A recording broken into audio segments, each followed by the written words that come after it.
While the region is transforming, the Palestinians are stuck in the past. They are suffering, and they got used to blaming the Jews and everyone in the world who doesn't support them and subscribe to their cause and their misery. As if they have no agency, as if they played no role in shaping their reality.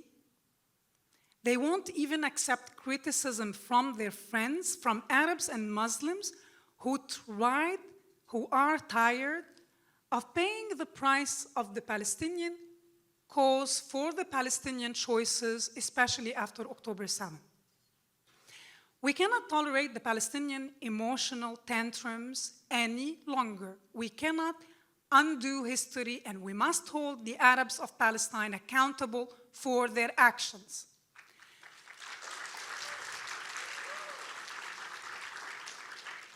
They made their choices, and now their descendants expect us to pay for their mistakes endlessly.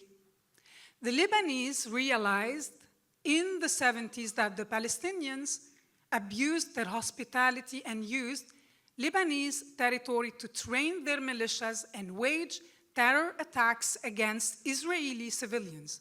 Yasser Arafat was forced to leave Lebanon back then, together with his armed fighters, which led to a vicious Lebanese civil war between those who supported the Palestinian cause and those who divorced it. Since 2011, the Syrians began to understand what was done to them, generation after generation, in the name of the Palestinian cause and by its champions. They suffered an Orwellian oppression in the name of liberating the Palestinians. The people of our region are finally protesting the entitlement of the Arabs of Palestine. We owe them nothing. In fact, they owe us, but we want nothing from them except letting us live in peace. We want them to move on like everybody else did, and allow their children to live peacefully as they deserve. The Arabs of Palestine want to be liberated, and I think they should go ahead and be liberated. Liberated from the Palestinian cause. Palestine doesn't need to be liberated. It was in 1948, when the British left the mandate of Palestine. But a group in the mandate did not want to share the land with Jewish immigrants or many Jews who were living there for centuries. And they most certainly did not want to live under Jewish rule. They strived for another Palestine. They wanted a different outcome.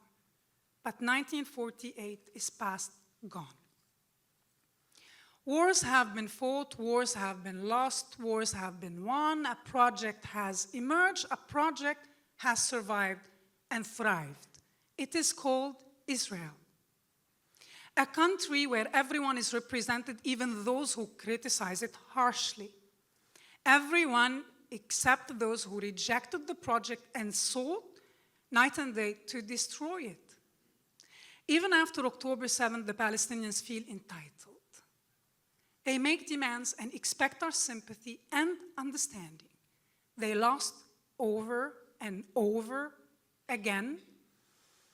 And I wonder how many more times should they lose to admit loss? How many more lives should be lost until we draw the line? To pity the Palestinian people is to infantilize them, to treat them like children who lack agency. It also absolves them from responsibility, as if they were incapacitated or too stupid to take responsibility for their actions. I unsubscribed from the pro-Palestine fan club. I don't support their cause, their means, their style, their agenda, their attitude, and their goal.